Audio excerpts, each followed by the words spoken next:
وما نقموا منهم إلا أن يؤمنوا بالله العزيز الحميد আমার আল্লাহ রাব্বুল আলামিন আল্লাহ নবী মুহাম্মদ সাল্লাল্লাহু আলাইহি ওয়াসাল্লামকে জানিয়ে দিলেন, ওগো পয়গম্বর, আপনি সমস্ত মানুষদেরকে জানিয়ে দেন যে যারা আল্লাহর পথে থাকবে, যারা দ্বীনের পথে থাকবে, যারা আল্লাহর পথে নিজের জীবনকে বাজি রাখতে চায়, তাদের জন্য পথে পথে পদে পদে বিপদ আর মুসিবত আমি আল্লাহ রাব্বুল আলামিন দিয়ে দেই।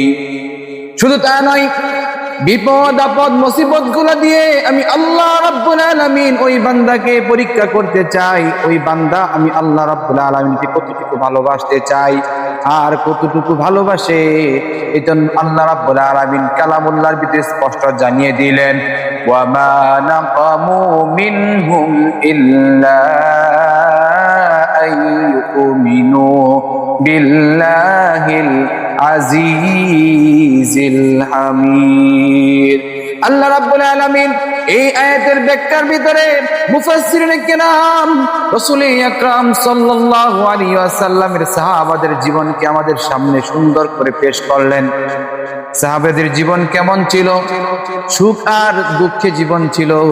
আল্লাহ রাব্বুল আলামিন তাদেরকে পরীক্ষা নিয়েছেন, কখনো পরীক্ষা ধন দৌলত দিয়েছেন, আবার কখনো সব হারিয়ে নিঃস্ব করে পরীক্ষা নিয়েছেন। তাদের মধ্যে বিপদের সময় আল্লাহকে ডেকেছে, বিপদ চলে গেল আল্লাহকে বলে নাই। আজকে আমাদের অবস্থা কি? যখন বিপদ হয় তখন আল্লাহকে ডাকি, আর এমনও কিছু কপাল পুরা হতভাগা মানুষ আছি, বিপদে পড়লেও আল্লাহকে ডাকি না, বিপদে পড়লে ডাকি অমুককে তমুককে। ঠিক কি ঠিক কিনা?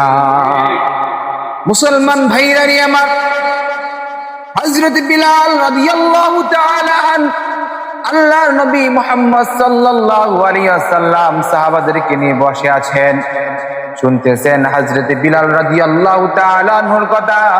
সাহাবা রাসূল সাল্লাল্লাহু আলাইহি ওয়াসাল্লামকে শোনাচ্ছেন।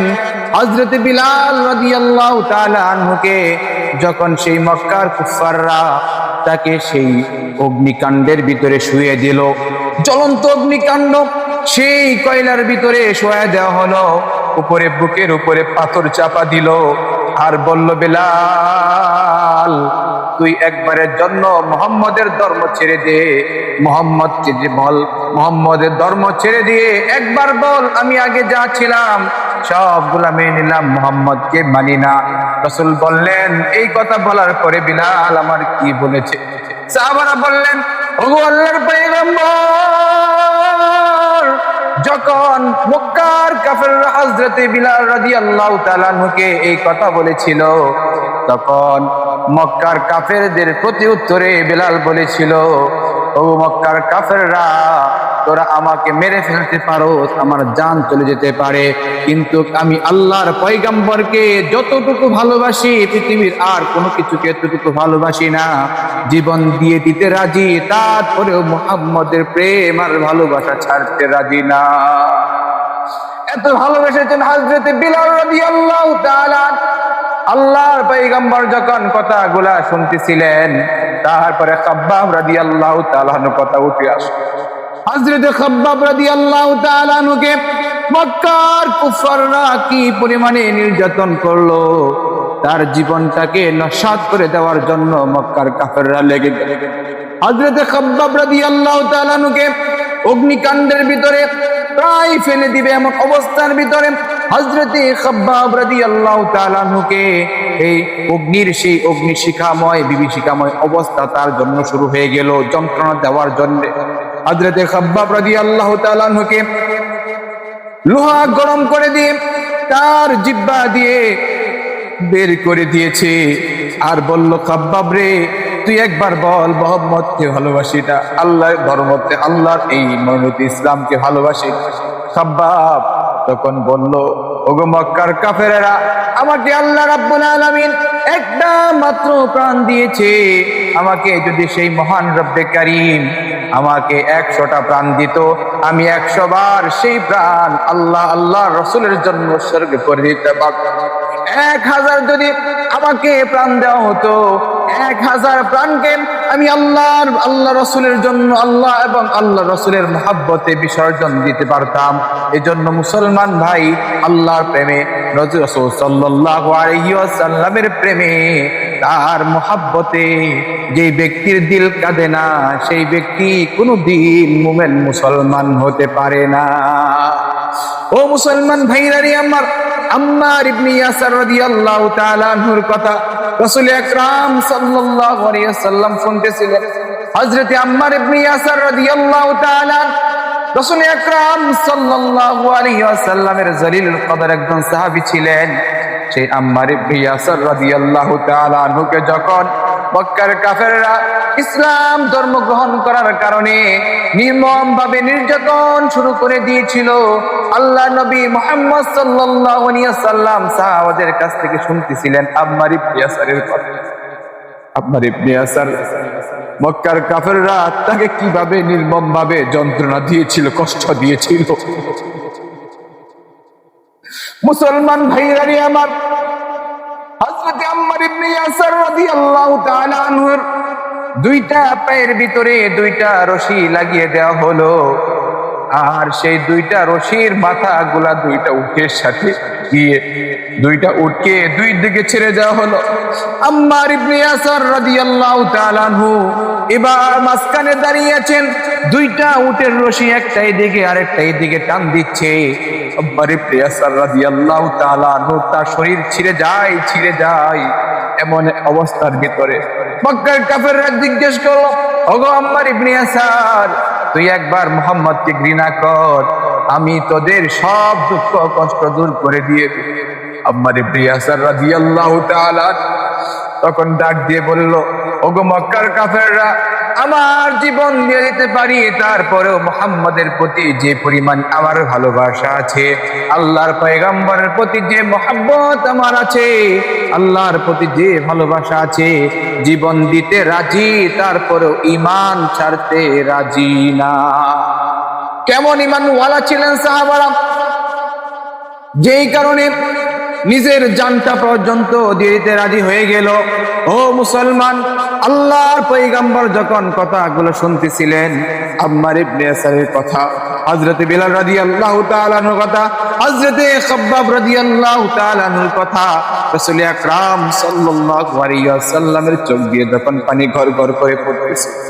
এজন্য মুসলমান, আজকে দুনিয়ার ভিতরে আমরা ঈমানওয়ালা আছি, ঈমানদাররা আছি, কিন্তু ঈমানদারদের ঈমান না থাকার কারণে কাফের শক্তি, বাতিল শক্তি মুসলমানদেরকে জায়গায় জায়গায় হত্যা করে আর জায়গায় জায়গায় তাদেরকে মারে। অথচ অন্য একজন মুসলমান একবারও বলে ওঠে না আমার মুসলমান ভাইকে কেন মারা হয়। ও মুসলমান ভাইরা রে আমার, আল্লাহর নবী মুহাম্মদ সাল্লাল্লাহু আলাইহি ওয়াসাল্লাম একবার, এই যে নবী করিম সাল্লাল্লাহু আলাইহি ওয়াসাল্লামের কথাই বলতেছিলাম, তিনি চিন্তায় পড়ে গেলেন, ব্যতিব্যস্ত হয়ে পড়ে গেলেন। 3 বছর পর্যন্ত জেল খাটলেন, 3 বছর পর্যন্ত সাহেবে আবু তালেবের ভিতরে আমার নবী মুহাম্মদ সাল্লাল্লাহু আলাইহি ওয়াসাল্লাম জেল খাটলেন। বের হয়ে আসলেন, 3 মাস সময় যায় নাই, দেখতে দেখা গেল মক্কার কাফেররা মুসলমানদেরকে যন্ত্রণা শুরু করে দিয়েছে। মক্কার কাফেররা মুসলমানদেরকে মারতেছে, নির্যাতন শুরু করে দিয়েছে, আর মুসলমানদের অবস্থা এখন আগের চেয়ে দুর্দশা হয়ে গেল। চিন্তায় পড়ে গেল মুহাম্মদ সাল্লাল্লাহু আলাইহি ওয়াসাল্লাম। এদিক দিয়ে মক্কার বড় একজন লিডার, তার নাম ছিল আবু জাহেল। আবু জাহেল দারুণ দুয়ার বৈঠক বসিয়ে দিল। দারুণ দুয়ার বৈঠকের ভিতরে সিদ্ধান্ত করলো কি করা যায়। মুহাম্মদ যেইভাবে ইসলাম ধর্ম মানুষদেরকে দাওয়াত দিচ্ছে, আজ থেকে কয়দিন পরে তো আমাদের ধর্ম আর থাকবে। মুহাম্মদ যেইভাবে মানুষদেরকে ইসলামের দীক্ষায় দীক্ষিত করছেন, মানুষ কিন্তু কদিন পরে আর ইসলাম ধর্মই সবাই গ্রহণ করে ফেলবে, আমাদের লিডারশিপ মানবে না। এই জন্য কি করা যেতে পারে? দারুণ দুয়ার বৈঠক বসে গেল। সিদ্ধান্ত হয়ে গেল 3টা। 1 নাম্বার সিদ্ধান্ত হয়ে গেল মুহাম্মদ সাল্লাল্লাহু আলাইহি ওয়াসাল্লামকে হত্যা করতে হবে, নাউজুবিল্লাহ মিন যালিক। 2 নাম্বার সিদ্ধান্ত হলো মুহাম্মদ সাল্লাল্লাহু আলাইহি ওয়াসাল্লামকে যদি না মারা যায়, তাহলে তাকে একটা কাজ করতে হবে, সেটা হলো সে যেন তার ধর্ম থেকে এই ধর্মের দাওয়াত দেওয়া বন্ধ করে দেয়। এই 2 নাম্বার সিদ্ধান্ত। 3 নাম্বার সিদ্ধান্ত করলেন, মুহাম্মদ সাল্লাল্লাহু আলাইহি ওয়াসাল্লামকে হত্যা যদি না করা যায়, সে যদি দাওয়াত দিতেই থাকে, তাহলে তাকে দেশ ত্যাগ করার কথা হবে। আর দেশ ত্যাগ করার কথা, এই কথার মধ্যে গিয়ে ইখতিলাফ শুরু হয়ে গেল। কেউ বলল না, অন্য জায়গায় গিয়ে মুহাম্মদ আমাদেরকে আমাদের এই ধর্মের বিরুদ্ধে দাওয়াত দিবে, সেজন্য তাকে ছাড়া যাবে না। কেউ বললে ছেড়ে দিয়ে চলে যাক, ঠিক কিনা? দারুন নদওয়ার বৈঠক হয়ে গেল, মুহাম্মদ সাল্লাল্লাহু আলাইহি ওয়াসাল্লামকে হত্যা করা হবে। ও প্রাণের ভাইরা আমার, ও মুসলমান ভাই, আল্লাহর নবী মুহাম্মদ সাল্লাল্লাহু আলাইহি ওয়াসাল্লামকে হত্যা করার জন্য বের হয়ে গেল।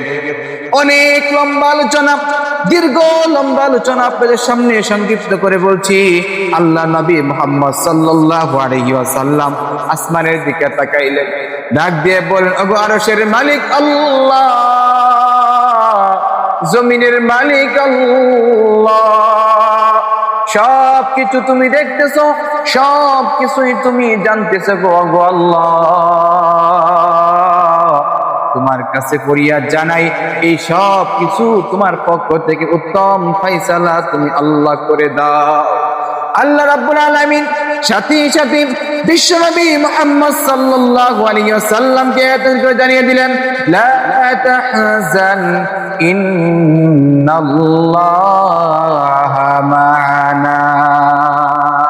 ওগো আল্লাহর পয়গম্বর মুহাম্মদ সাল্লাল্লাহু আলাইহি ওয়াসাল্লাম, আপনি চিন্তা করিয়েন না, আপনি ব্যতিব্যস্ত হয়ে যান না, আপনি টেনশন করিয়েন না। আমি আল্লাহ রাব্বুল আলামিন আপনার সাথে আছি, আপনার কোনো চিন্তা নাই, আপনার কোনো দুঃখ নাই, আপনার কোনো কষ্ট নাই। আল্লাহর নবী মুহাম্মদ সাল্লাল্লাহু আলাইহি ওয়াসাল্লামকে আরো সান্ত্বনা দেওয়ার জন্য আল্লাহ রাব্বুল আলামিন তখন কালামুল্লাহর ভিতরে আয়াত নাযিল করে দিলেন, আলাম তারা কাইফা ফাআলা রাব্বুকা বিআসহাবিল ফিল। আলাম তারা কাইফা ফাআলা রাব্বুকা বিআসহাবিল ফিল। ওগো আল্লাহর পয়গম্বর মুহাম্মদ সাল্লাল্লাহু আলাইহি ওয়াসাল্লাম, আপনি কি দেখেন নাই? এখানে আলাম তারা মানে আলাম তারা অর্থ হলো আলাম ইয়া আলাম, আপনি কি জানেন না? কাইফা ফাআলা রাব্বুকা বিআসহাবিল ফিল, আপনার প্রভু কিভাবে হস্তি বাহিনীদেরকে সমলে মাটির সাথে মিশিয়ে দিয়েছিল। ইসলামের ষড়যন্ত্রকারী যখনই আসবে আমাদের চোখের সামনে, আল্লাহ রাব্বুল আলামিন একটা সুন্দর করে স্পষ্ট ভাষায় জানিয়ে দিলেন, বান্দারে আমার, এই যে আয়াত তোদের সামনে রেখে দিলাম, আলাম তারা কাইফা ফাআলা রাব্বুকা বিআসহাবিল ফিল, আমি কেমন করে হস্তি বাহিনীকে জমিনের সাথে দশিয়ে দিয়েছিলাম, সেটা কি তোমরা জানো না? সেটা কি তোমরা দেখো নাই? রাসূল সাল্লাল্লাহু আলাইহি ওয়াসাল্লামের জন্মের 50 দিন পূর্বে আল্লাহ রাব্বুল আলামিন আল্লাহর ঘর কাবা শরীফকে রক্ষা করার জন্য আল্লাহ রাব্বুল আলামিন আসমান থেকে এরকম ভাবে হস্তি বাহিনীদেরকে ওয়ারসালা আলাইহিম তায়রান আবাবিল, এই আবাবিল পাখি দিয়ে আল্লাহ রাব্বুল আলামিন সবকে নষ্ট করে দিয়েছিলেন। আল্লাহ নবীকে সান্ত্বনা দিচ্ছেন, আল্লাহ রাব্বুল আলামিন নিজেই সান্ত্বনা দিচ্ছেন, ওগো মুহাম্মদ আপনি চিন্তা করিয়েন না, আমি আল্লাহ রাব্বুল আলামিন আপনার সাথে আছি, আপনার পাশে আছি। আল্লাহ নবী মুহাম্মদ সাল্লাল্লাহু আলাইহি ওয়াসাল্লামকে আল্লাহ জানিয়ে দিলেন। মুহতারাম হাজিরিন, আল্লাহ সুবহানাহু ওয়া তাআলা এজন্য আমাদেরকে জানিয়ে দিলেন, আমরা যদি এখনো দিনের প্রতি অটল থাকি, অবিচল থাকি, তাহলে অবশ্যই অবশ্যই অবশ্যই আমাদের বিপদ আসবে কি আসবে না? কথা বলে, আসবে কি আসবে না? এই দিনের পথে থাকতে গেলে অবিচল থাকতে হবে। আল্লাহ রাব্বুল আলামিনের দিন জিন্দার জন্য, আল্লাহর কোরআনের বিধানকে বাস্তবায়ন করার জন্য, ঈমানকে ঠিক রাখার জন্য ধাপে ধাপে বিপদ আসবে। বিপদে পড়তে রাজি, জান দিতে রাজি, তারপর ঈমান দিতে রাজি না। কথা বলেন ঠিক কি না?